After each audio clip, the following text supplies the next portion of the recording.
Guys, it's your boy Chris with a second recipe here with the old Jamaican rice and peas thing. I'm gonna do a little curry goat to go with it. Here we go, curry goat. But if it's your first time here in my kitchen, watching my videos above, subscribe. All the latest videos are gonna be sent to you. And remember to tune in every Tuesday and every Thursday morning at 10 a.m. for all new videos. Yeah, we're doing this like a show now. Below is where you're gonna leave me your comments, and don't forget to give the video a thumbs up or like it. Let me get all that little peek here. We've got that curry goat simmering away, eh? Smelling nice. And watch over here. I tell all these two things. Rice and peas. Yeah, man. Hey, what kind of stupidness is that? Anyways, let's get going, guys. You're going to love this recipe. Do give it a try. It's nice and spicy. But you know what? You're going to love it. Curry goat. Let's quickly run through the ingredients for making this wicked, spicy, tasty, hey, whatever you want to call it. It is just amazing. Curry goat. Up front, I've got me here one nice scallion. In North America, it's known as green onion. Out in the UK, I think you guys call it spring onion. I've got some fresh thyme here. This is about 4 sprigs of thyme, which is maybe about 3/4 tablespoon or so if you were to shred it all up. Shadow benny, and this is going to give it a lot of flavor. I think, well, here I have about 4 leaves of that. Something native to Caribbean cooking, shadow benny. It's very similar in taste and flavor to cilantro, and funny enough, in the Asian grocery stores they call this, and I think the Latin American grocery stores call it culantro as well. So, but if you can get a shadow benny, feel free to use some cilantro, about 3 or 4 tablespoons chopped up. I've got here 2, 4, 5, 6 cloves of garlic, a small onion, well, medium-sized onion. We're going to need some vegetable oil, so maybe about 2 tablespoons of that vegetable oil, some fresh ground black pepper, I'm guessing anywhere from about 1/4 teaspoon or so. Caribbean sunshine, you can't go wrong with this baby here. I'm using that entire pepper. Curry goat is not curry goat unless it has some kick to it. You need to get that, ooh, curry goat tasting nice. So I'm going to use this entire Scotch bonnet pepper. Back here, I've got some Caribbean style Madras curry, 2 tablespoons of that. Here, an optional ingredient, but it adds a ton of flavor. Go to your West Indian store, especially anyone that carries food from Trinidad and Tobago. This is called anchar masala, and I have about 1/2 teaspoon of that there. 1 teaspoon of salt. Again, add more, add less, depends on how much salt you like. And back here, the star of the show, goat. I've got 3.5 pounds of goat. Now, this is goat with bones on there, and there are 2 reasons for that. First and foremost, it's the cheaper cut, so your boy had to go within his budget, $3.50 a pound or something, somewhere around there. But there are bones in here, so remember, if you're getting the ones with the bones, it's going to be a lot cheaper. And the second reason why I buy the ones with the bone, you won't believe the flavor you get out of those bones as well. So it may be cheaper and less attractive because there's bones in there, but trust me, you're getting a ton of flavor from that.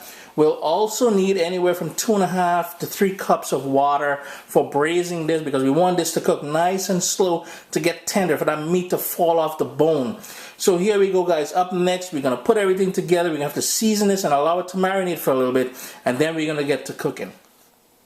We've got to season the goat meat here, allow it to marinate for at least 1 hour.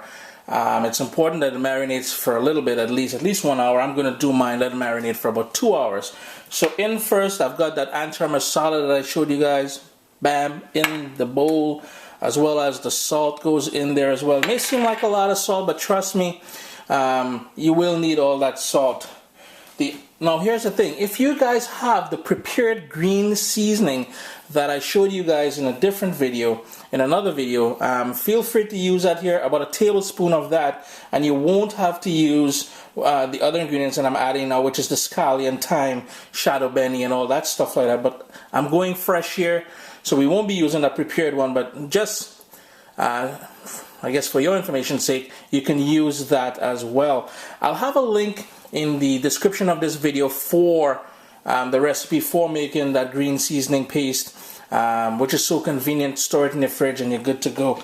So what I have here is the green onions or scallions, whatever you know it as, but I'm just going to give that a rough chop into the bowl here. You can certainly chop it before, but hey, me and my paring knife, we're good friends. So I'm just gonna do it right over the bowl. You can chop it otherwise. I've got all that fresh thyme in there, and all I'm gonna do is the stems and everything, I'm just gonna break it and sort of bruise it up and pour it all in there. Later on, I'm gonna fish that out of there. I've got that shadow benny. Gonna give that a rough chop as well. We need it to be nice and fine, so you may want to put this down on the board and chop it. But hey, I'm a veteran at this, so here we go. Just all going in there. Now pay attention to what ingredients I put in here, because we're not gonna put the garlic in here. We're not gonna put the onion in here. Neither are we gonna put the curry powder. That's Scotch bonnet pepper. I'm just gonna cut all that up. It's a nice big pepper. You're probably thinking I'm crazy, but it's not all that hot. Seeds and everything, remember, don't use the seeds if you're concerned about it being over hot. It will be peppery. And guys, when you're handling these Scotch bonnet peppers, don't do as I do. I use my bare hands. You know what? It can burn. It will last quite a bit. Those oils will remain on your fingers for quite a bit, and it will cause some problems. The fresh ground black pepper. Give it a good dose of that. And all we got to do now is stir this like crazy. But you know what? I forgot one key ingredient. Bear with me for a second. I was pretty close to forgetting. I've got here a half of a fairly large tomato. I love the sort of tartness or the sort of sour, acidic vibe you get from the tomato as well when you marinate it in there. This may seem a little bit strange to some of you who are accustomed to cooking curry goat, but hey, trust me on this recipe, you're going to love it. Now all we have to do is give that a good stir, and off camera I'm going to go ahead and give this a good stir. I'm just going to show you guys all the colors, and you won't believe the smell. Ooh, smelling nice. The herbs, the curry, anchor masala, all that, all kind of niceness happening in there. I'm going to give this a stir, stick it in the fridge for at least 1 hour, and then we're going to get ready to the cooking process. As my Dutchy pot heats up on a high flame there, I'm just going to show you guys. I have everything prepped. I've got that seasoned goat meat there. I've got that vegetable oil waiting, the curry powder, and over here the garlic and the onion I sliced up really thin. Hope you guys can see that. So everything is good to go now. We get set. Hey, let's get cracking. My pot is nice and hot. It was on a high heat. I added a couple tablespoons of vegetable oil. And right away I'm going to add that garlic as well as the sliced onion. And give it a good stir. Now here's the thing. We want this to cook, but we don't want it to burn to go discolored or dark or anything. So what I'm going to do is turn the heat down to low and let that slowly cook for 2 to 3 minutes. We want especially the garlic to release a ton of flavor for this curry goat.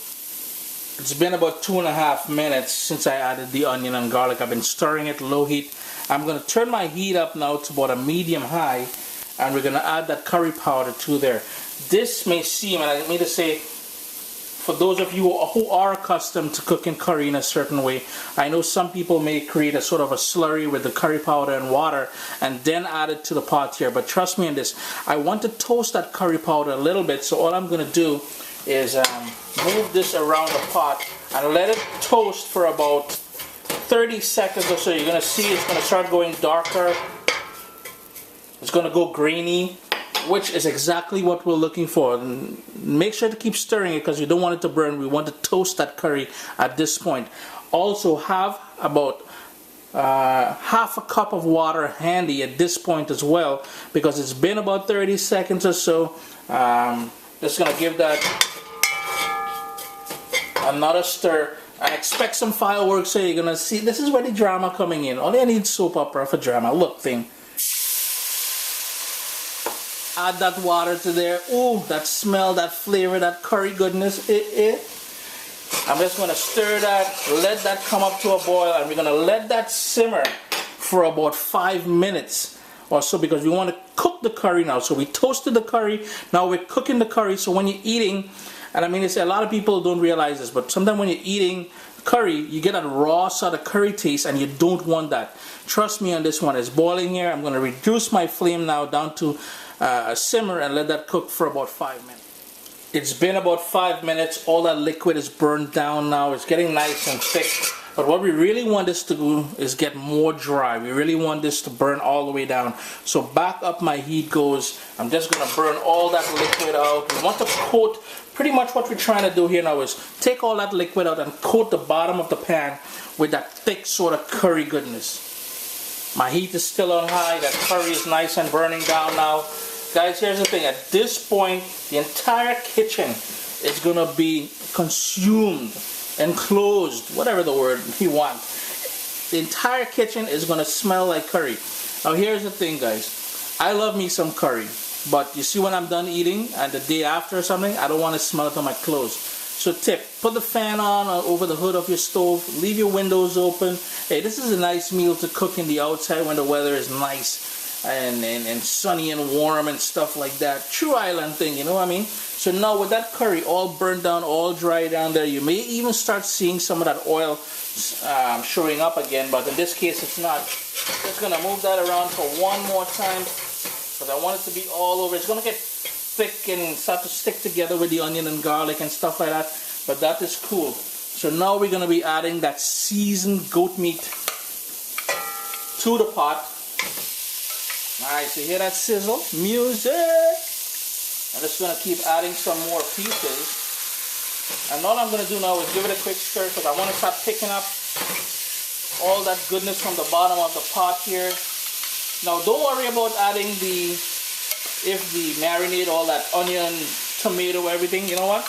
All that has to go into the pot. So I know quite a bit of you will be asking me that, but here we go. Everything is going to go into the pot. Now what doesn't go into the pot, leave it right here. We're going to need that in a few minutes for making the braising liquid. So leave that in the bowl here. We're going to be using that.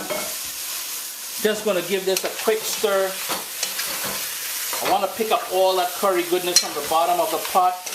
And you'll already start to smell all that goodness. Ooh. All I'm going to do here is put the lid on this and bring it up to a sort of a boil.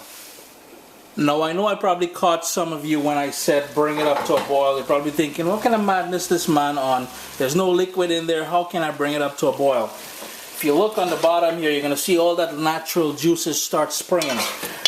That is the boil I'm talking about. So what we're going to do now is reduce the heat to about medium-low.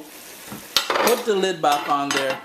Let that cook for about 20 minutes. We're going to stir it every 5 minutes or so, and you're going to notice more and more natural juices is going to start springing from that. I just thought I'd show you guys, give you guys a little peek as to how much liquid will actually spring up. Notice spoonful and spoonfuls. So we're just going to continue cooking this. It's been about 10 minutes now, but I'm going to continue cooking it for another 10 minutes, and then we're going to burn all that liquid off. It's been 20 minutes now since we added the goat to the pot, the seasoned goat and the curry and everything to the pot here. There's still a bit of liquid. What I want to do is burn that liquid off, so I'm going to turn my heat up all the way to high. Burn all that liquid off, and you're probably wondering why we're burning that liquid off. Because we want to concentrate that curry flavor as well as all those herbs and garlic and everything that we added in here. We want to concentrate that flavor and let it really stick to the pieces of meat before we add liquid to the pot to allow it to braise and become tender. It took about 3 minutes on high heat to burn off all that liquid. You're going to start seeing some oil on the bottom of the pot here. As you move it aside, you're going to see oil. That means all that liquid has been burnt off. Now what I did was I went and I added 2 cups of water to the same bowl that we marinated the goat meat in. Add that in there, and if you're worried about cross-contamination and stuff like that, you know what? That water is going back in here and it's going to be cooking for another hour and a half. So any sort of little germs will go in here. They're going into a hot bath for a very long time. So all I'm going to do here now, guys, I'm going to bring this up to a boil, and then we want this all the way down to a very low heat and let that gently simmer for about an hour and a half to 2 hours. If you want, there are 2 options. You can stick it in the oven and let it finish cooking in the oven, or you can certainly use, put it into a pressure cooker at this point and let it cook. It probably take maybe 20 minutes in a pressure cooker. I don't own a pressure cooker, so I really can't comment. But I can already see it's coming up to a boil because I have this on high heat. So I'm good to go here for my next step. I'm turning down my heat. On goes the lid, and that's gonna braise. It's gonna cook. It's gonna get nice and tender. An hour and a half at least. It's been just over an hour and a half since we've had this braising. Just gonna give you guys a quick peek. It's falling off the bones. I tasted for salt. It's perfect. Now here's the thing, guys. Here's where you're gonna personalize it a bit. My gravy is still runny. I need this to cook down a little bit more. So I'm gonna turn up the heat to about a medium high. Burn off a little bit of liquid because I want this nice and thick when I'm eating it with my rice and peas, with roti, with rice. Hey, just about anything you could eat is curry goat with. But here it is. It's all done. An hour and a half. Make sure you taste for salt. And remember, you want it nice and tender, guys. So if it means adding a little bit more water and cooking it longer, do your thing. Chris here, CaribbeanPot.com. Thanks again for joining me in the kitchen, guys. Let me give you guys one more little peek at this here. Nice and getting nice and thick now with that heat. Do remember to give the video a thumbs up. And as always, I love having you guys here in my kitchen.